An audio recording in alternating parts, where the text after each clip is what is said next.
2022年的倒数第4天，在家蹲了一整年的我，也需要出去看看外面的世界了。于是我开启了22年和23年的第一场旅行，这也是我第一次在不全职上班的情况下出去玩。好消息是，这时候我手上还有几个项目可以做；坏消息是，我还有项目要做。这次我是要开去休斯顿，去朋友家一起过个新年。从西边往中部开，正好把我上次错过的66号公路路段补完。在 Arizona 过路一天，路上居然还下雪了。Arizona 算是南方的州，居然也会下大雪，也是第一次知道。虽然被突如其来的雪天拖慢了脚步，我还是赶在太阳下山前到了 Albuquerque。这里是《绝命毒师》的故事发生和拍摄的城市哦，也是我这次的目的地之一。律师系列一直在我工作之余陪伴着我，我也一直想要来拍摄地打卡。拍着拍着，天正好黑了，我顺路去炸鸡叔的店里买了个晚餐，回酒店陪我工作。第二天天气难得特别好，我继续去打卡律师的办公室，可惜这个点已经被老板改成餐厅了。紧接着我去了已经被装上围栏的老白家，听说房主的脾气很不好，所以只敢在车上拍了张照。最后一站去了律师的美甲店，这里整个广场都倒闭了，还挺有剧里那种穷困潦倒的感觉的。为了不耽误去休斯顿的行程，我的 Albuquerque 之行还没有玩够，就只能暂时告一段落了。虽然很匆忙，但能来到屏幕里的场景中，也算是心愿达成了。去这2天，终于到了阳光明媚的休斯顿，感受到了有朋友的快乐，终于不用一个人赶路了。接下来的几天就在朋友的美食招待和一有时间就赶紧工作中度过，当然每天也都有去打卡当地好玩的地方。来之前并没有计划，后来突然意识到，来了休斯顿当然要去 NASA 看看啊！我对太空的幻想源于《三体》和《生活大爆炸》，带着这份心情来到这里，感觉自己离黑暗森林又近了那么一小步。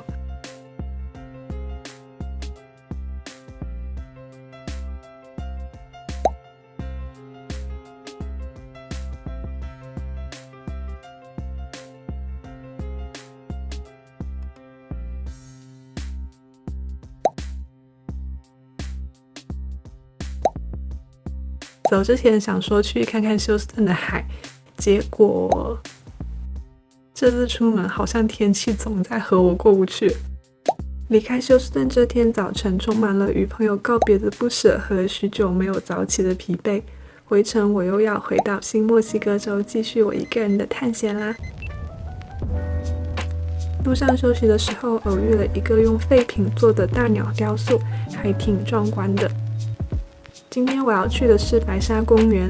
2年前我经过这里，却错过了这片如此特别的白色沙漠，就成了我的一个大遗憾。没错，这不是雪哦，是纯白色的沙子。在1月初的冬天，沙子又软又暖又干净，我可以穿着小裙子在这里躺平一整天。到了傍晚再看粉色的日落，简直就是完美的一天。晚上我又连夜驱车3小时回到了 Albuquerque， 上次时间实在太赶，连纪念品店都没有来得及逛，周边怎么能错过呢？在里面的小博物馆里，我终于看到了消失的律师办公室，还陈列了各种当时拍摄时的布景，真的太好逛了。纪念品店位于有300多年历史的 Old Town， 也是这座城市最初的起源地。我在这个五彩斑斓的广场上逛了一会之后，就驱车1小时前往了新墨西哥州的首都 Santa Fe。这原本没有在我的计划里，来到之后却意外的被这里的艺术气息深深吸引了，猛地想起我高中时候很喜欢的画家 O'Keeffe 晚年就是在这里度过的。果不其然，他的博物馆也在这里，里面陈列的都是他的原作以及他用过的一些物品。希望偶像能给予迷茫的我一些灵感和力量带回家吧。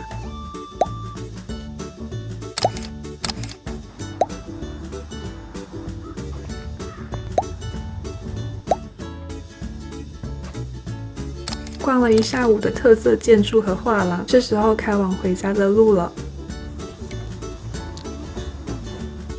回程我把时间都用在了赶路上，想着反正就2天，休息好早点回到家就能好好工作了。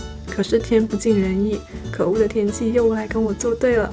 这天我还刻意起早想躲过下雪，却还是不幸又在 Arizona 碰上了特大暴风雪，并遭遇了人生中的第一次车祸。因为这段素材，我要下很大的决心才能开始剪这个视频。当时身处离家7小时以外的荒山野岭，惊魂未定的同时，也有幸见识了自己在这种情况下到底能有多冷静。幸好最终拖车店的店员帮我送到了1小时外有机场的城市。由于天气实在是太恶劣了，我最好的选择就是飞回去。这个地方的机场真的很小，像庞博的段子里说的那种小。第二天在机场耗了一整天，航班果不其然一趟又一趟的取消了，我只能接受自己又困在了这个地方。没有车的我周旋在想办法在雪天里打到车，碰到好心人搭个顺风车，和在暴风雪后步行去买食物之间。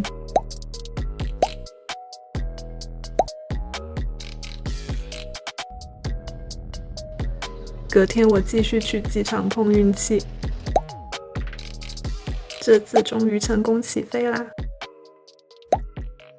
回到洛杉矶，第一次感觉这里的阳光如此亲切，也又一次感受到了家的重要性。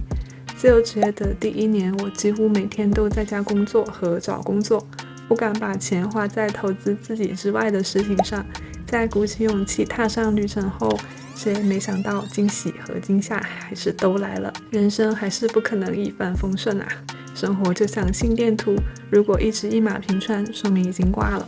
但至少对于愿意为经历买单的我来说，一次难忘的经历也还是比任何物品都要有意思的吧。